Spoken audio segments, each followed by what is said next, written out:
So, und damit herzlich willkommen zu Maximal Minimal. Mein Name ist Max und heute gibt es den dritten Teil zum Thema Häuserbeleuchtung mal anders. Und zwar im ersten Teil haben wir uns rechts des Gebäudes den Kolonialwarenladen angeschaut, den zusammen beleuchtet.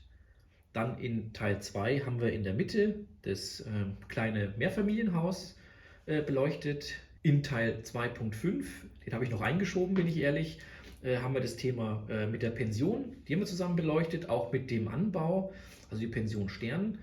Und jetzt im dritten Teil, das habe ich euch ja auch eingangs gesagt, würde ich gerne das Ganze ausgestalten. Also es wird kein klassisches Häuserbeleuchtungsvideo werden. Ich habe eine Lampe, werde ich installieren, so dass es dann also sehr wahrscheinlich auch zwischen den beiden Gebäuden, zwischen dem Hotel und zwischen dem Mehrfamilienhaus, da würde ich so eine kleine Lampe hinten nochmal dann installieren. Sonst wird es wirklich ein Ausschmückungsvideo, das heißt, wie ich das jetzt alles in die Landschaft integriere, dass das dann auch fertig ist. Das ist einfach vorneweg gesagt, aber es gibt noch jede Menge andere Gebäude, die wir zusammen beleuchten können, aber einfach der Fairness halber, weil ich das ja euch gesagt habe, dass wir auf jeden Fall oder ich das euch zeigen möchte, wie ich da vorgehe. Und ja, da würde ich mal sagen, dann nehme ich euch mal mit und wünsche ganz viel Spaß dabei. So, und im ersten Schritt geht es nämlich an den Bordstein. Und da habe ich nämlich noch so Kopfsteinpflaster übrig, was ich auch hier bereits für den ganzen Gehweg hier genommen habe. Und das werde ich jetzt dann noch zusammenschneiden, beziehungsweise vielleicht muss ich das gar nicht zusammenschneiden, sondern ich werde es einfach hier runtersetzen oder hier ransetzen, damit es relativ bündig dann auch mit dem Gehweg dann ist. Und ich würde sagen, das machen wir mal.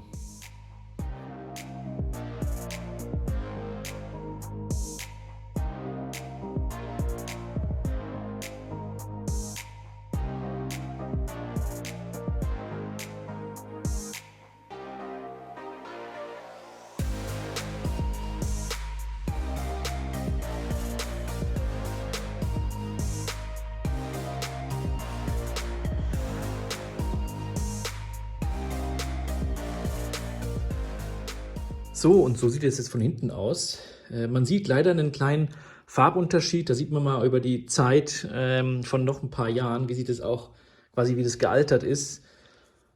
Ich denke mal, das gleicht sich auch wieder an. Es ist leider, ich würd Sachen jetzt anders machen, als ich früher gemacht habe, sozusagen einfach mal so einen Gehsteig dazu machen und dann nachher erst einige Jahre später dann das sozusagen die Gebäude draufsetzen und den Gehsteig weiterzumachen. Wie gesagt, würde ich nicht mehr machen, aber es sind einfach Sachen oder Kompromisse, die man halt eingehen muss. Jeder fängt mal an und auch jeder von euch fängt an, deswegen will ich da auch die Fehler gar nicht, was heißt Fehler? Fehler ist es jetzt ja auch nicht, aber einfach auch die Sachen, die ich anders machen würde, will ich euch ja auch zeigen, dass nicht immer alles so funktioniert, wie man sich das vorstellt. Aber sonst sieht es erstmal soweit gut aus. Ich könnte mir vorstellen, wie gesagt, hier kommt dann irgendwie so in dem Bereich dann die Lampe hin und dann könnte man eventuell hier nochmal ein paar, ich glaube, ich habe nämlich noch ein paar Schirmchen zu dieser Pension dazu, wo man draußen sitzen kann oder einfach, dass da nochmal irgendwie Autos stehen oder ich glaube, ich habe so eine Garage. Ich muss mal gucken, lasse ich mich dann inspirieren. Deswegen habe ich gesagt, komm, ich lasse jetzt erstmal diesen Platz da, das ist eigentlich ganz cool. Was jetzt noch kommt, ihr wisst ja, ich habe da jetzt eigentlich, ich mache mir keinen Plan, wie ich das jetzt unbedingt machen möchte, sondern ich mache das einfach mal Schritt für Schritt. Und ihr seht auch, hier habe ich das mal vor geraumer Zeit einfach mit so Crepe dem Hang angepasst, weil ich eben damals, ihr seht hier, so wie ich wirklich ganz blutig angefangen habe, einfach mehrere Korkplatten genommen und die übereinander gelegt, um eben dann diesen Bürgersteig, diese Erhöhung und dann auch diese Bordsteinkanten hinmachen zu können, um dann einfach die verschiedenen Ebenen zu haben. Ob ich das heute so machen würde, auch weiß ich nicht. Vielleicht gibt es ja auch wieder Trittschalldämmung oder solche Sachen, die sich dann auch, deswegen gerade mit Flüssigkeiten muss man dann aufpassen, gerade so sehr flüssiger Kleber etc., dann wälzt sich das Ganze. Wie gesagt, man würde Sachen immer anders machen, will euch nur sagen, was für Vorteile das Ganze hat. Also Kork, so habe ich ja auch die ganzen Bahnsteige dann gemacht, die kennt ihr ja auch. Hat den Vorteil, man kann es einfach zuschneiden, klebst du mit Heißkleber zusammen, dann hast du es fertig und dann machst du links und rechts dann die Bahnsteigkanten oder Bordsteinkanten dann hin und dann fertig ist das Ganze. Aber es sieht halt vielleicht womöglich oder hat dann Probleme, wie gesagt, wenn man einschottert etc. Nichtsdestotrotz müssen wir jetzt mit vorhandenen Sachen umgehen und nicht alles rausreißen, weil das macht überhaupt keinen Sinn. Und deswegen gleiche ich das, sozusagen dieser Übergang, diese Treppen, die dann zum Hang hingehen, die kleide ich oder gleiche ich mit so Papierkreppband aus, um eben dann jetzt nicht mit Spachtelmasse aufzumodellieren. So würde ich es zum Beispiel jetzt vielleicht dann eher machen. Wie gesagt, man muss dann gucken, ich habe mich noch nicht ganz festgelegt, auch bei dem Neubauteil. Aber jetzt hier Spachtelmasse auftragt, dann kann sein, dass sich das alles wellt. Und dann scheint überall unter den Gebäuden dann auch dieses Licht raus, etc. etc. Und deswegen mache ich das. Man sieht es nachher überhaupt nicht. Also ich muss ehrlich sagen, auch davor habe ich das gemacht. Das ist, wie gesagt, durch das Gras und durch diese Art Erde, was ich dann nehme, das zeige ich euch dann nachher, ist überhaupt kein Thema und habe damit auch, wie gesagt, kein Thema mit Kreppband zu arbeiten. Aber auch ihr seht, die Treppe, die ist so ein bisschen, schwebt so leicht und da ist dann auch der Busch davor. Und das werde ich jetzt alles hier im äußeren Segment jetzt mal abtragen. Die kann ich nachher wieder hinmachen, die ganzen Sachen, die werden nicht weggeschmissen. Aber wie gesagt, so habe ich halt damals dann angefangen, beziehungsweise auch dann den Bahndamm, den wollte ich einfach dann schon mal auskleiden, bin ein bisschen zu weit runter quasi gegangen, aber das macht auch nichts, das kleben wir einfach drüber und wird dann nachher, wie gesagt, mit Erde, Kies und alles wieder fein gemacht, dann Gras drüber, man sieht nachher wirklich gar nichts. Das ist das Schöne am Modellbau, an der Modellbahn, man kann alles ausgleichen, man kann alles verbessern, dass man nachher nichts mehr sieht, obwohl man ganz anders angefangen hat. Von dem her will ich nicht weiter reden, los geht's.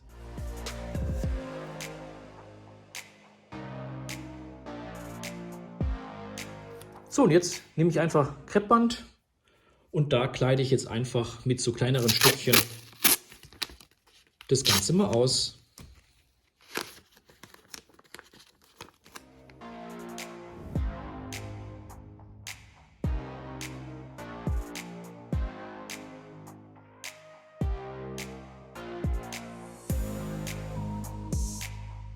So, und jetzt haben wir hier alles schon mal ausgelegt. Jetzt kann ich hier auch nochmal die Kamera hin tun, dass ihr es auch mal seht. Die andere Sache ist nämlich dann noch dieses Streumaterial. Komm, das hole ich jetzt mal noch sogar. Moment.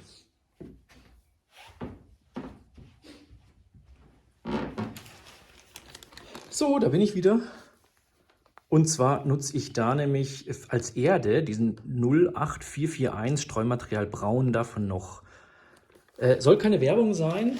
Ich habe nur für mich selber gesagt, wie mache ich am besten Erde. Es gibt ja dann Möglichkeiten auch, gerade was man auch auf Spachtelmasse macht, man kann ja dann auch sagen, man pinselt den Untergrund braun, mehr also in brauner Farbe an oder auch in grüner Farbe, um dann mehr dieses Grasgrün dann nachher, also das Gras, was dann nachher drauf gemacht wird, das nochmal zur Geltung zu kommen. Ich habe mir damals gesagt, ich mache das quasi so in echt oder wie in echt und tue erstmal dieses Streumaterial drauf. Ist eigentlich, glaube ich, so als Ackerboden eigentlich gedacht. Oder vielleicht auch sowas, kann man auch vielleicht auch hernehmen für so eine Art Rindenmulch oder sowas dann vielleicht. Aber dann zusammen mit dem Gras obendrauf ist es eigentlich eine ganz, ganz coole Sache. Bin ich da erstmal ganz zufrieden. Werde aber auch nochmal schauen jetzt im Neubauteil. Vielleicht gibt es auch noch eine andere Möglichkeit, die mir nochmal besser zugesagt. Aber erstmal ist das jetzt hier im Altbauteil, will ich das so beibehalten. Gefällt mir eigentlich sehr, sehr gut. Und dann kann man nachher das schön einpinseln mit Kleber oder nachher mit Sprühkleber dann schönes Gras drauf machen. Und ich finde, mit dem Ergebnis bin ich auf jeden Fall zufrieden. Das reicht mir, aber man kann sich immer verbessern. Klar, wenn ihr andere Tipps und Tricks habt, immer her damit. Wie gesagt, es gibt nicht den einen Trick, würde ich mal behaupten, sondern es gibt für jeden einfach immer den passenden. Also das ist immer wichtig, also mit was man sich zufrieden gibt. Man soll ja auch über die Jahrzehnte dann, jeder möchte sich ja auch weiterentwickeln und es gibt ja immer Vorteile, Nachteile und jeder oder viele werden von euch sagen auch, sowas, was sie früher gemacht haben, würden sie vielleicht nicht nochmal machen, sie machen das jetzt so und so. Also das nur mal als kleine Anekdote und da eben dieses Streumaterial sehr empfindlich ist auch gegenüber Huckel dementsprechend, auch gerade diese Treppen, die ich euch gezeigt habe mit den verschiedenen, die ja sich ergeben bei den verschiedenen Lagen der Korkplatten. Deswegen ist es auch nochmal zusätzlicher Grund, dass ich das alles abflache mit dem Kreppband und dann, wie gesagt, keine so arg viel Feuchtigkeit zu haben. Also das ist nochmal als Trick von meiner Seite. Sieht sehr rudimentär aus, führt nachher zum Ziel. Warum nicht? Wie gesagt, man hat ja vor, das Hobby noch ein bisschen länger zu machen. Da wird sich noch so viel tun, eben wie wir ja auch zusammen gelernt haben jetzt mit diesen ganzen Vago-Klemmen, dass man keine Bananenstecker mehr nimmt, sondern dass man jetzt da in der Hinsicht dann auch, ich sage jetzt mal, professioneller wird, aber Schritt für Schritt, das wird bei jedem Teil, was man baut, wird es immer was geben, wo man sich dann reinfuchsen möchte. Und das kann ich euch auch als Tipp damit geben. Macht nicht am Anfang zu viel, verdenkt nicht alles, sondern einfach drauf los anfangen. Wie gesagt, ich würde Sachen anders machen heutzutage, aber ich muss sagen, ich bin auf der einen Seite froh, dass ich die Fehler gemacht habe. Oder was heißt Fehler? Es sind nicht unbedingt immer Fehler, aber einfach Sachen, die ich gemacht habe, weil dann daraus lernt man. Mehr ist es nicht. Begreifen kommt von Greifen, ganz wichtig. Und ja, dann würde ich sagen, jetzt schaue ich mal nochmal, weil wir haben nämlich dann noch an der Seite nämlich so eine Tür, ob ich die nochmal mit so einem Pflasterweg mache. Weil ich habe hier an der Seite vom Hotel genau eine Tür. Und ich habe hinten noch, seht ihr hier noch diese Treppe.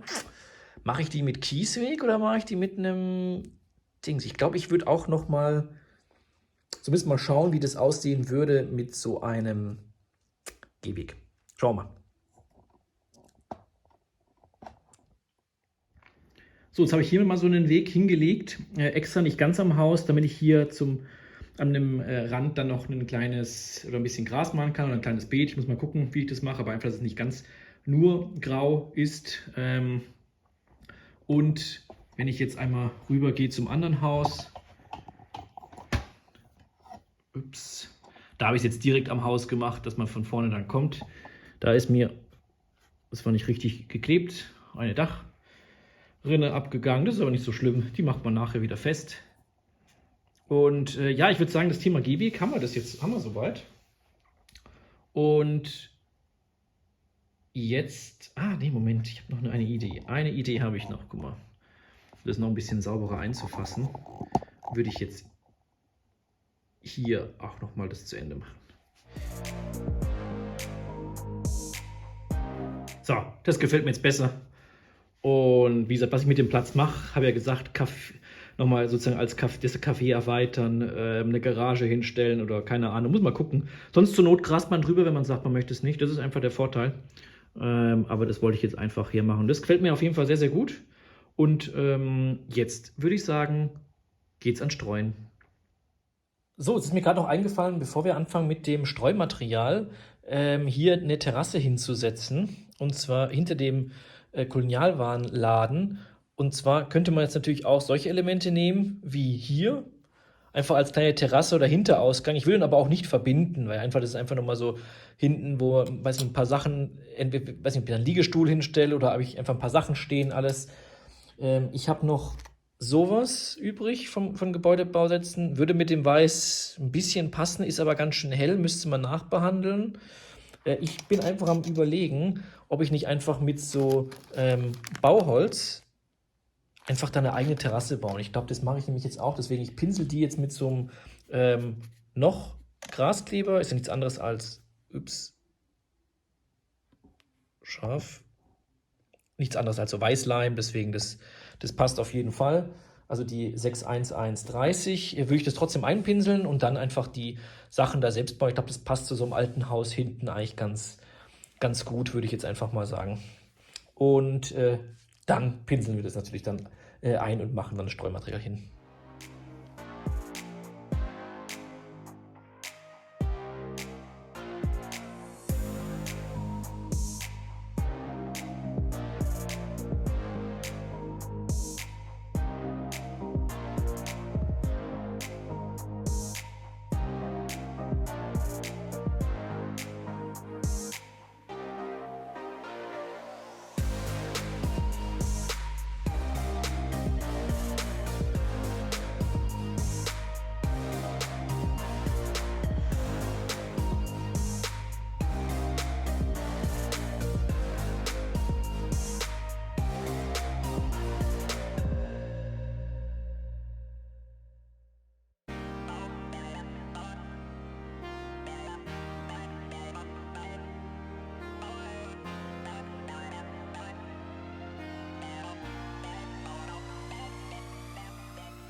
So, und zum Schluss nehme ich noch einen kleinen Pinsel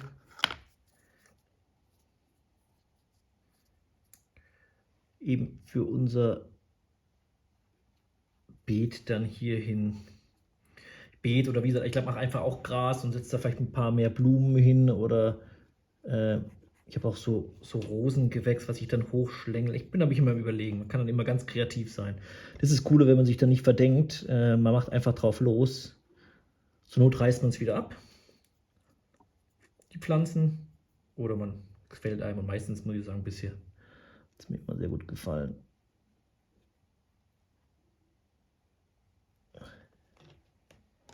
So, jetzt mache ich noch ein bisschen.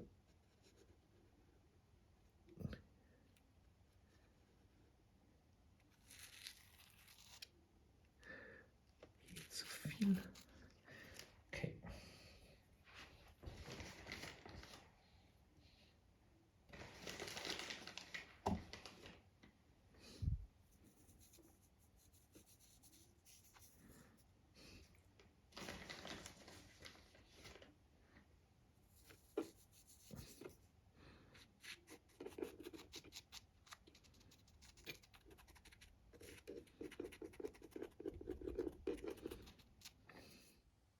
So, und jetzt hat es über Nacht getrocknet. Man muss aber nicht so lange warten wie jetzt den ganzen Tag. Aber so oder so, jetzt können wir absaugen. Und dazu nehme ich einfach eine alte Strumpfhose. Und die kann ich dann einfach über den Sauger spannen und dann eben das überschüssige Material, zum Beispiel jetzt hier in so eine leere, was ich noch übrig habe, Tüte rein, dann kann ich das immer wieder verwenden. Achtung, es wird laut.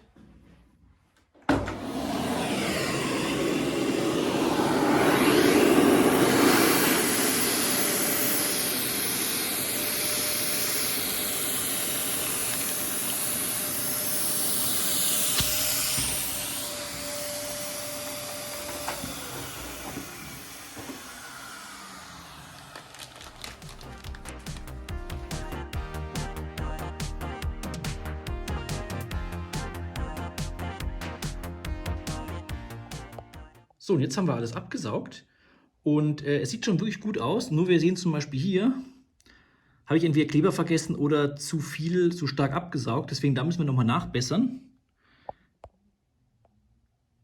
Auch hier ist nochmal am Gehwerk nochmal leicht was. Hier sieht man noch so von dem Band nochmal ein bisschen was raus. Auch hier nochmal zum Teil die Übergänge, aber die kann man zum Teil aber auch dann wirklich abkleben mit quasi mit dem Buschwerk. Das ist nicht ganz so schlimm, aber trotzdem würde ich gerne hier nochmal so ein bisschen die Kanten nachgehen. Seht ihr hier auch nochmal was? Einfach, das ist ein bisschen, hier sieht man zum Beispiel noch so ein Loch drin. Also deswegen, fürs Erste sieht es echt gut aus. Ich glaube, man kann sich dann wirklich vorstellen. Aber jetzt werde ich das Ganze nochmal ein bisschen nachbessern und einfach nochmal drüber kleben, sozusagen mit dem Pinsel. So, und jetzt hat man alles noch korrigiert, deswegen jetzt sieht das auch alles wirklich wunderbar aus. Und als nächstes kommt jetzt das Grasen dran. Da nehme ich immer so Streugras Sommerwiese, die 2,5 mm. Wieso so kurz? Weil ich das aus dieser Dose nehme. Damit habe ich auch bisher die ganze Anlage gemacht, in verschiedenen Farben auch. Ich habe auch dunkleres, zum Beispiel fürs Waldgebiet, so dunkleres Gras. Aber man kann nur maximal 2,5 mm hohe Grasfasern damit machen. Längere, da braucht man dann so einen Grasmaster oder dergleichen. Da bin ich dann vor allen Dingen auch am Überlegen in Richtung Berglandschaft. Wenn man dann so Grasflächen hat, die vielleicht auch ein bisschen höher sind, muss man schauen, dass man sich irgendwann sowas zulegt. Aber muss ja immer klein anfangen. Und dazu nehme ich immer so Sprühkleber. Auch von noch, wie gesagt, soll keine Werbung sein, hat sich einfach für mich rentiert, weil wenn ich das mit diesem Kleber erstmal sozusagen dieses ganze Streumaterial dann hinsetze und jetzt dann nochmal mit dem Pinsel, mit dem Kleber nochmal drüber mache, das habe ich am Anfang mal gemacht, das ist eine größere Arbeit, weil dann geht nämlich auch vieles von diesem Streumaterial wieder weg und dann bin ich darauf gekommen, hey, warum nicht einfach diesen Sprühkleber nehmen, das ist viel, viel entspannter. Und jetzt werde ich die ganzen Flächen einsprühen und dann eben mit dem Gras dann beflocken.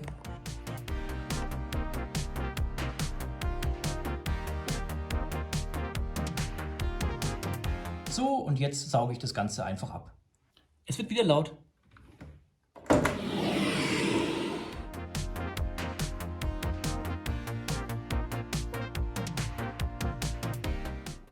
So, und jetzt sieht das Ganze erstmal soweit ganz gut aus. Und jetzt geht's ans Verschönern.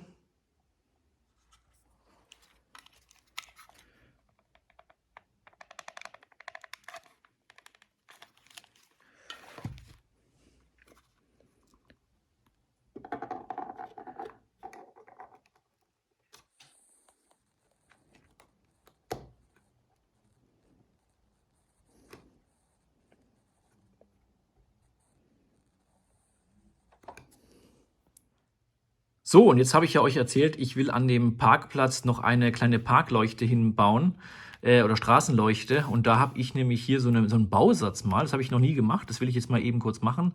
Lasse ich aber im Schnelldurchlauf durchlaufen. Ich habe das mal geschenkt gekriegt, weil ich glaube, irgendwas hat mal nicht funktioniert. Ich glaube, eine Laterne muss ich auch mal zurücksenden in den ganz, ganz frühen Jahren meiner Eisenbahn. Und da habe ich dann als Gutti, habe ich dann das bekommen als Geschenk und jetzt habe ich gesagt, warum nicht hernehmen? Und das baue ich jetzt eben mal zusammen.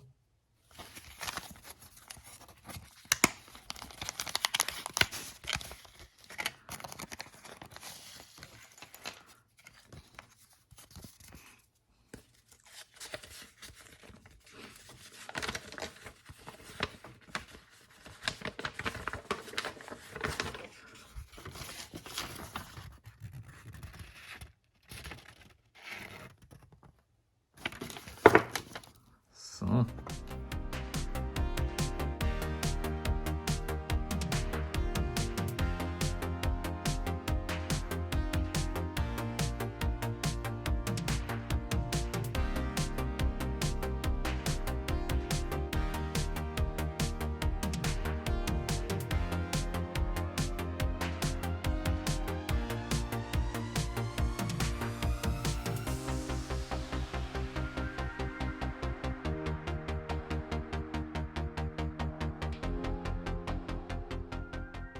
So, und das Ganze funktioniert.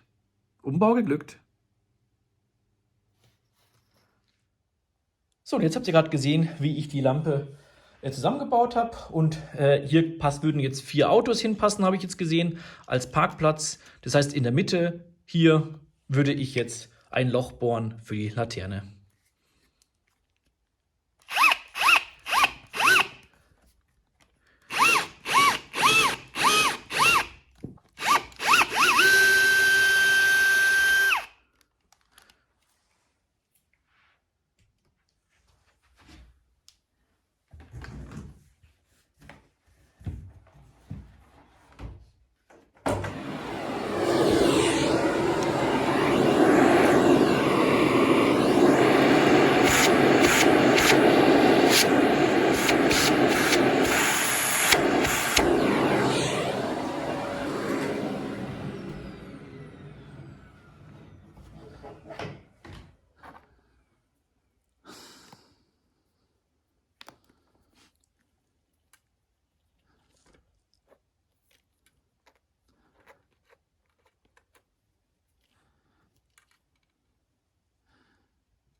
So, und das war's schon. Mehr ist es gar nicht. Jetzt werde ich das unten nochmal verkabeln.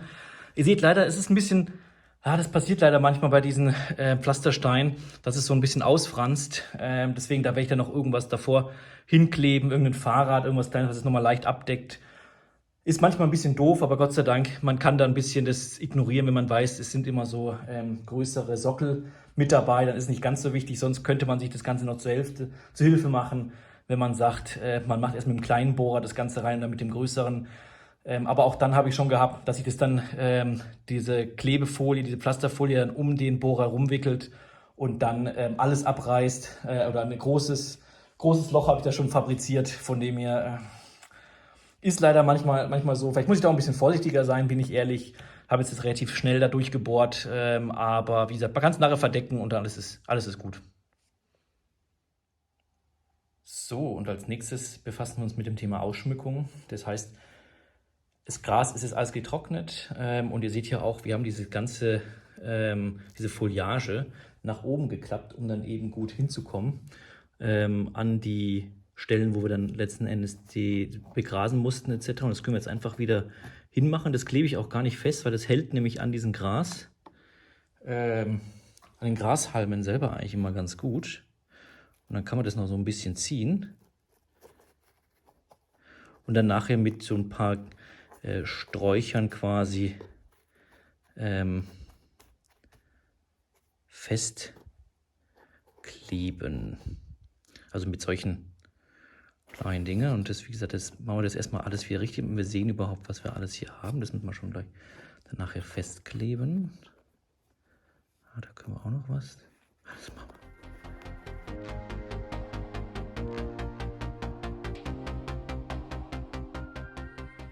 Das Schöne ist an dieser Foliage, wenn man sich so ein Stück abtrennt, dann kann man das einfach so auseinanderrupfen und dann werden es dann so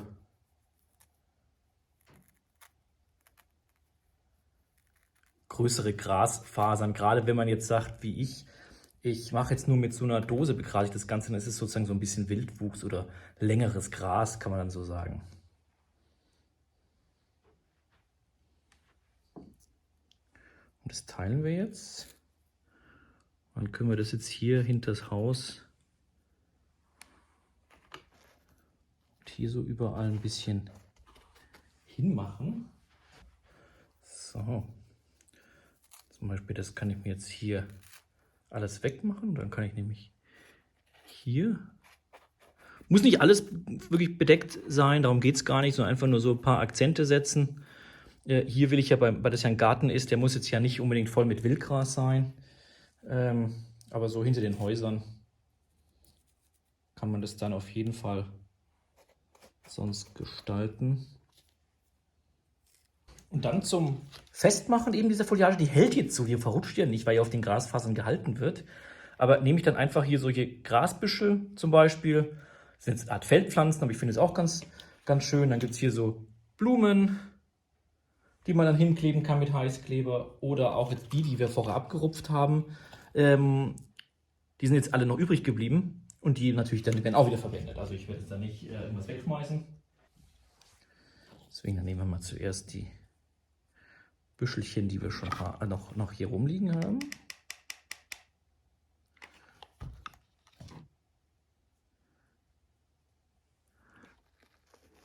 Dann können wir die noch so leicht draufsetzen, dann halten die das noch mit.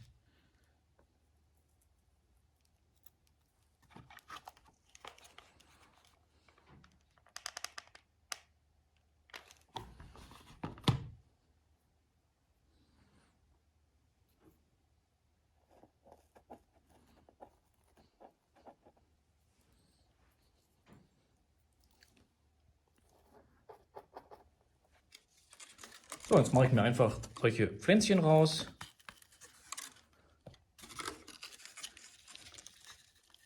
Die lege ich mir dahin.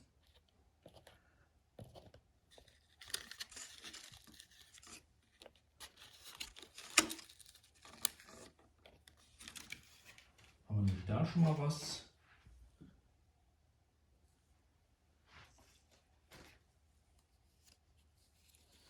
Können wir noch ein paar hellere nehmen.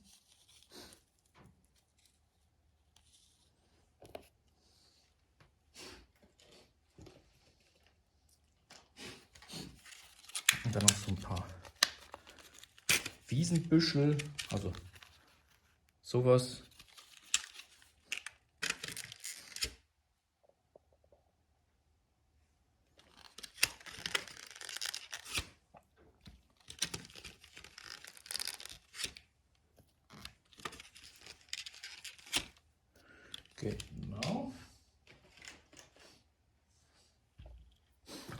Kleben wir die mal erstmal fest.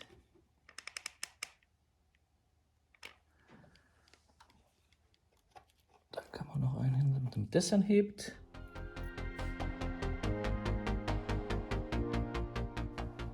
Jetzt machen wir noch so ein paar Blümchen auf. Das sind ganz, ganz einfache, also es ist keine super detaillierten. Aber der Vorteil ist,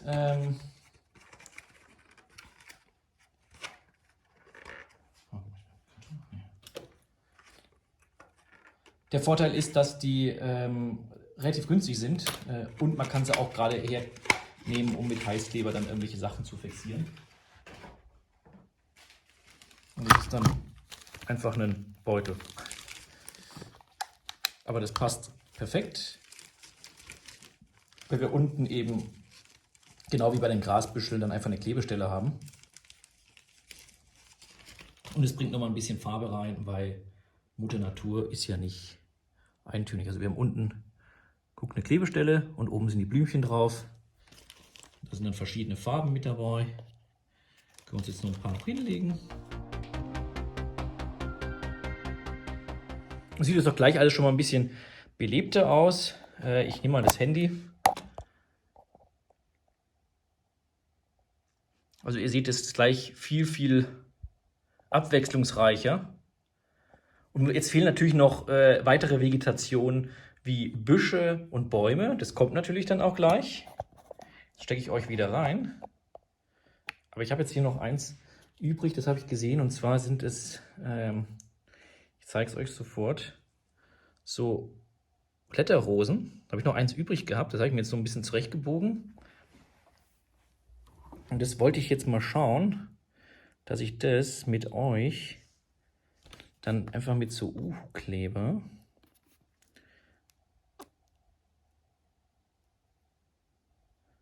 dass ich das jetzt an der Garagenwand festmache.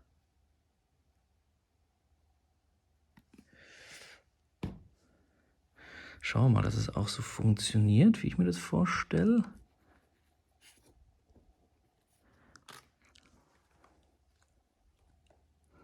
Ja, so schlecht sieht es gar nicht aus.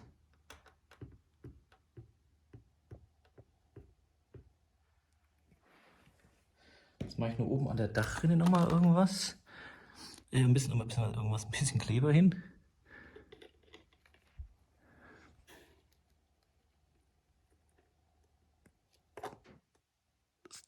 Nicht, dass dann so lang schlängelt, aber das muss ich auch nochmal mit.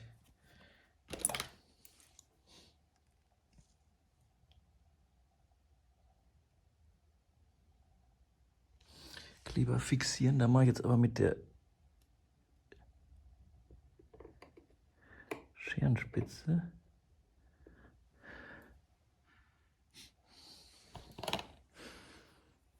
Und da hat man doch hier so kleine Kletterrosen, oder? Sieht doch gar nicht mal so verkehrt aus. Ja, passt. Habe ich mir noch gefunden. Und jetzt machen wir mal Bäume hin. Schauen wir mal, was wir hier noch so übrig haben. Der passt mir nicht so arg hin, aber ich glaube, der könnte ganz gut ausschauen. Hier nochmal einfach einen drüber mache. Der verliert jetzt seinen Flock. Man muss dann nachher nochmal vorsichtig alles absaugen. Das ist natürlich klar. Aber den hier könnte man dann hinsetzen. So schön dazwischen. Dann sieht man noch die Kletterrosen.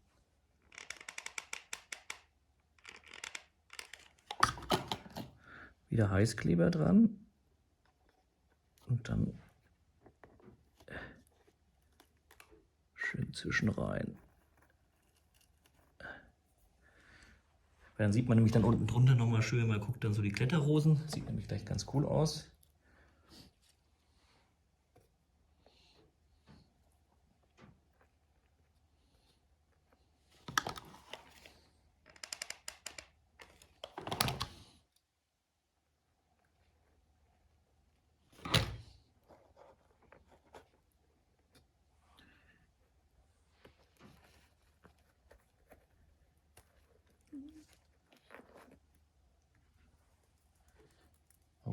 kleben.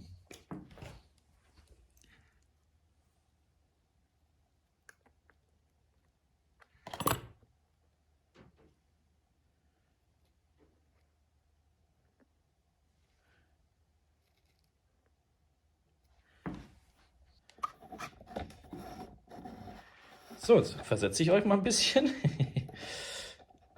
weil wir haben jetzt nämlich hier noch. So, und jetzt geht es daran, unser kleines Blumenbeet hier am Hotel zu bauen oder zu beschmücken.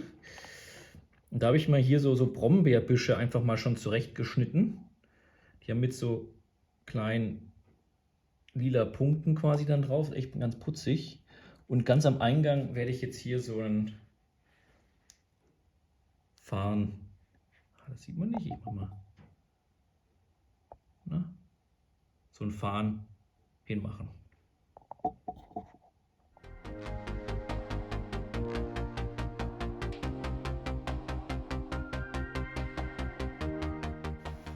Und dann machen wir hier nochmal eins.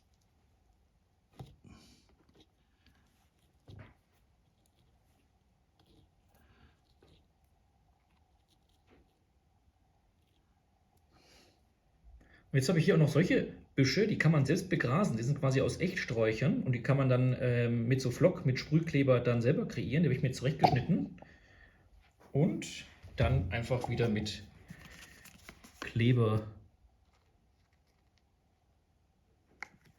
hier großzügig auftragen. Und dann machen wir das hier so ein bisschen an der Seite, dass der Eingang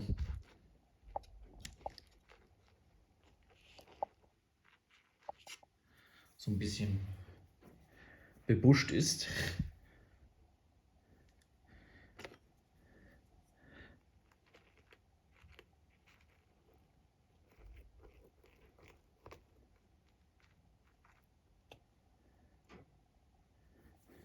Genau. Und da mache ich jetzt noch ein paar weitere hin. So, ihr seht, ich habe jetzt nochmal eine Hecke hier hinten links gebaut zu den bösen Nachbarn. Hier auch nochmal ein paar Büsche hingesetzt. Den Baum kennt ihr. Und dann gibt es hier auch so Strukturflock. Und das kann man zum Beispiel, ich mache da einfach immer so ein paar kleine Ställchen dahin. Und zwar einfach auch wieder mit Uhu-Kleber. Kann man da einfach so ein bisschen eine Fläche bestreuen. Mehr ist es dann natürlich gar nicht. Und dann nimmt man so Flock einfach raus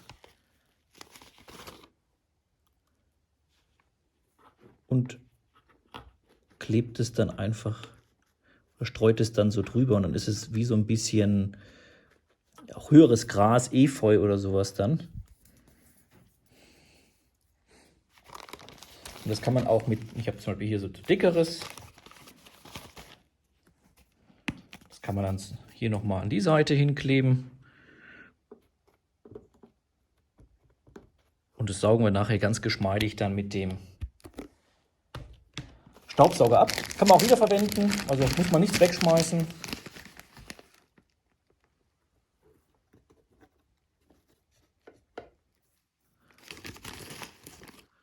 Aber die Modellwanne ist teuer genug.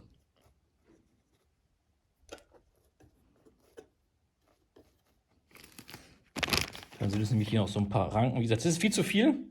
Das wird nachher abgesaugt. Dann schauen wir mal, dass wir noch woanders ein paar Ställchen finden. So, und jetzt zeige ich euch mal das Ganze von nahem. Und zwar, wir haben jetzt hier einiges geschafft. Wir haben ganz viele Blümchen hier hingemacht. Wir haben den Baum hingemacht. Wir haben hinten die Kletterrose, die bei der Garage ist. Dann habe ich hier jetzt noch das Ganze abgesaugt. Deswegen sozusagen hier ist so ein bisschen Wildwuchs. Dann hier nochmal einen Baum hingemacht, an der schönen Lampe alles soweit. Hier dann auch nochmal einen Busch hingemacht. Hier in dem Hotel ist nochmal ein größerer Busch. Und dann haben wir diesen Weg eingesäumt, eben auch mit einem Busch hinten. Und dann ist es schön angelegt, das Ganze, das mal ein bisschen größer. Das ganze Beet ist so mit so Buschwerk und mit einem Farn vorne, alles soweit. Wir haben eine Vogelbeere als kleines Highlight so neben dem Hotel, das auch mal was anderes ist als grün. Und wir haben hier unsere Blumenwiese. Und ich würde sagen, Vegetation erstmal abgeschlossen. Und jetzt setzen wir noch ein paar Figürchen hin.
So, und jetzt haben wir alles fertig gemacht. Ihr seht hinten, wir haben hier die kleine Gärtnerin, ihrem kleinen Garten hinter dem Kolonialwarenladen.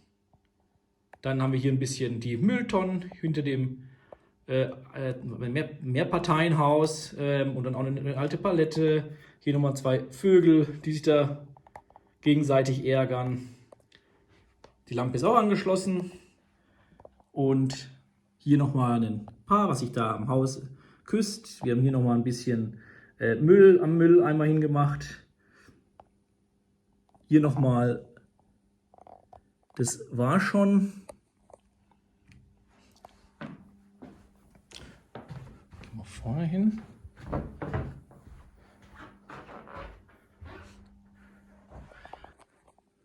Also hier habe ich dann noch einen Stromkasten hingestellt mit 2 Flaschen oben drauf. Dann haben wir hier einen Mann beim Gassi gehen.